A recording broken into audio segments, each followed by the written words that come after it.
Kamakailan lang, kinarunahang Miss Universe Philippines 2025 si Miss Quezon Province, Maria Atiza Manalo. Sa gabing yon, nag-shine talaga siya, suot ang kanyang pink evening gown. Sa kabilang banda, sa isang panayam ni Miss Universe 2018, Catriona Gray, deserve di umano ni Atiza na manalo sa nasabing pageant.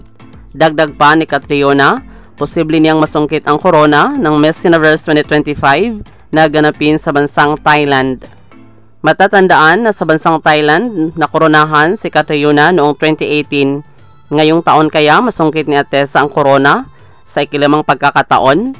6 na taon na din hindi nakuha ng Pilipinas ang corona ng Miss Universe pageant simula noong 2019 hanggang 2024.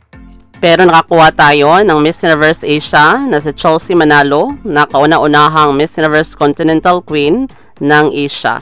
Maraming salamat sa panonood. Para maging updated ka, huwag kalimutang mag-subscribe.